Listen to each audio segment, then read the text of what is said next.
Hello mga langga! Welcome back to my channel. Ngayon po, yung i-share ko naman sa inyo is about sa annual fee ng credit card. Paano makaiwas sa pagbayad ng credit card annual fee?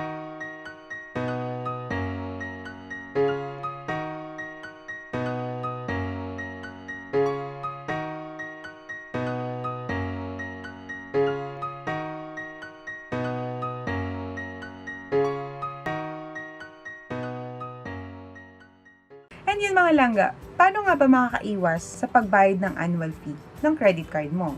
Yung credit card po kasi, on the first year is waive yung annual fee nun. Regardless kung gagamitin mo man siya or hindi, naka-start na po yun. Kung kunwari issued siya this year, tapos hindi mo siya ginamit, tumatakbo pa rin po yun.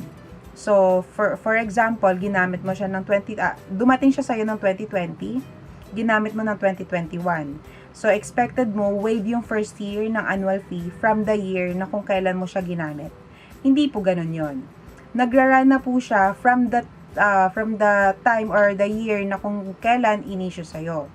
So, regardless kung gagamitin mo siya or hindi, tumatakbo na or nabibilang na ni bank kung kailan siya issued.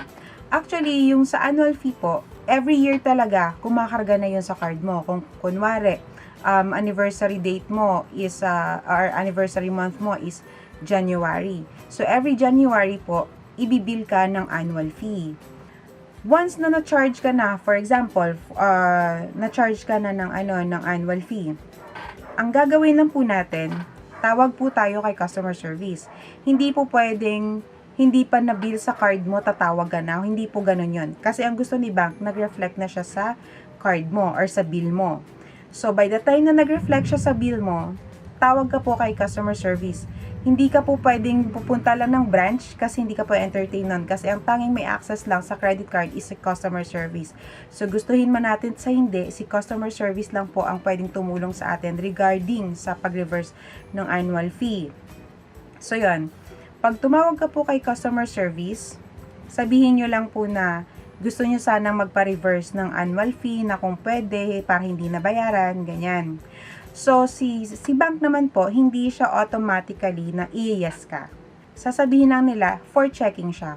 Kasi titignan nila credit standing natin. Ibig sabihin, wala po tayong mga past due, parang hindi nagpapatong-patong yung mga utang natin. Tapos, on time tayo laging nagbabayad. Tapos, may mga option ka po. Kadalasan na option nila is either mag-enroll ka ng billing mo, Meralco, Manila Water, Maynilad, telecom, mga billing ng telecoms mo, yung mga naka-plan, it's either, basta yung mobile plan, tapos yung mga landline, ganyan-ganyan, mga utilities kumbaga. Pero syempre, itanong nyo po sa kanila kung anong mga utility bills na pwede, hindi lahat kasi inaalaw ng bank. So, yon. Aside from mag-enroll ka ng mga utility bills mo, may option ka din na bibigyan ka pala nila ng option na to spend. Kunwari, ma'am, spend ka po ng 10,000 for 3 months. Tapos, yun, tsaka nila i-check if na-accumulate mo yung yung spending amount na yon. Pag nagawa mo siya, syempre, i-check nila. And then, i-approve nila yung yung request for reversal. And then, meron pa, si credit card po kasi, every usage mo, may points kang na-earn. So, kapag nakaipon ka po ng points mo, tapos pwede siyang equivalent sa annual fee mo, yun, pwede din ibawas doon. So, marami ka pong option. So, ang dapat mo talagang gawin is tawag ka kay customer service ng bank mo and tanong mo kung ano yung mga offers nila para sa reversal ng annual fee. And yun mga langga, para po ma-avail natin yung ganong klaseng benefit or mapagbigyan tayo sa reversal ng annual fee, make sure lang po natin na maganda yung credit standing natin, tapos hindi po tayo nag-exceed sa credit limit natin. For example, yung credit limit mo is 100,000. Tapos nag-exceed ka. Bakit nga ba nangyayari yon? Kasi for example, yung bill mo for the month is 50,000. Hindi mo siya nabayaran agad. Pag hindi mo po kasi nabayaran agad, syempre, kunwari yung due date mo is 20, tapos nagbayad ka on the 25th pa. Or di kaya, na-late ka kahit isang araw lang, automatic late na po yun. Matcha-charge ka na po agad doon. So, ibig sabihin, yung 50,000 na babayaran mo, napatungan pa ng late charge tsaka finance charge. Dalawa kasi yung charge na kumakarga sa credit card. So, yung mga ganyang klaseng mga charges, i-discuss ko sa inyo or i-share ko sa inyo on our next video na lang kasi medyo mahaba siya.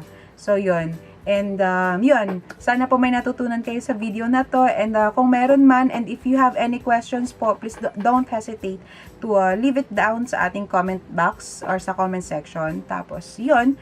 Kung may natutunan po kayo, please do like and subscribe kung hindi pa po kayo nakasubscribe sa channel na to. And please click din po the bell button para po ma-notify kayo ng aking bagong uploads. See you again on my next video. Bye-bye!